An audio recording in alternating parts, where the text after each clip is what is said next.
Assalamualaikum warahmatullahi wabarakatuh. Perkenalkan, nama saya Vira Astri, NIM 2061511023, kelas TPI 2A, mata kuliah Sejarah Sastra dan dosen pengampu Ibu Sri Lestari MPD.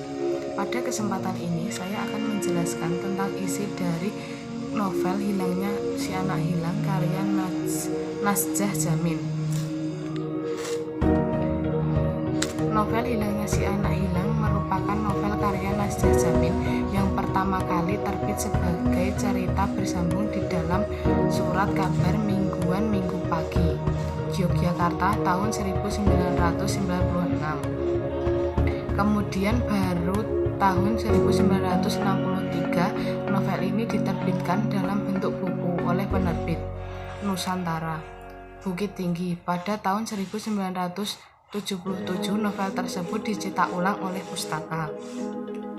Dalam kandungan isi novel itu dapat dikemukakan pemikiran yang terkait dengan peristiwa yang dialami tokoh utama, yaitu kebebasan mutlak untuk menjalani hidup sebagaimana yang diinginkan tidak dapat diperoleh meskipun dengan jalan mengasingkan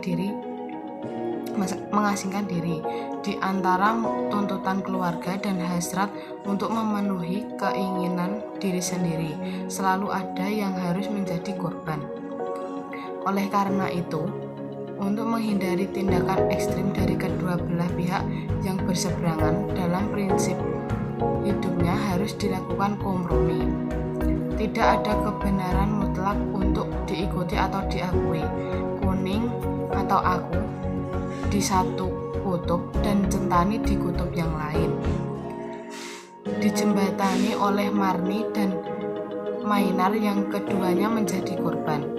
Penolakan Marni dan permintaan Kuning dan penghargaan Mainar atas Marni tidak memungkinkan terjadi kalau di antara kedua korban itu tidak ada rasa saling menghargai. Selama Kuning dan Centani tidak mampu menghargai pengorbanan Marni, selama itu pula hubungan Kuning dan Centani akan menuntut korban-korban lainnya. Tentang novel Hilangnya Si Anak Hilang, Nasjah Jamin sendiri mengatakan bahwa novel ini merupakan pertama yang ditulisnya.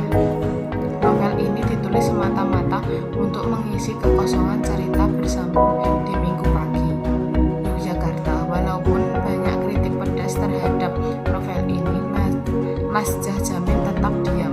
Nasjah Jamin dalam komentarnya kepada para peserta seminar 3 hari di Taman Ismail Marzuki mengatakan bahwa novelnya itu dianggap orang sebagai novel yang tidak baik karena persoalan yang dikemukakan di dalamnya adalah persoalan biasa. Tahun 1976, novel Hilangnya Si Anak Hilang diterjemahkan ke dalam bahasa Perancis oleh Dr. Farida Soemargono Labourseau dengan judul La Départ de Erol Prodigue yang diterbitkan oleh penerbit Proumun, Paris. Buku terjemahan itu merupakan koleksi UNESCO sebagai seni sastra Indonesia. Di dalam koleksi itu, orang akan menemukan bahwa persoalan kebebasan berprinsip dalam hidup menjadi persoalan yang universal. Penuangannya ke dalam karya sastra hakikatnya adalah sebuah prestasi kreativitas seni yang harus dipertahankan. Maman S. Mahayana 1992 menyatakan bahwa dalam pandangan pemerhati sastra di Indonesia tidak sedikit yang memperhatikan novel ini sebagai novel yang sedikit banyak memperlihatkan pengaruh filsafat eksistensialisme.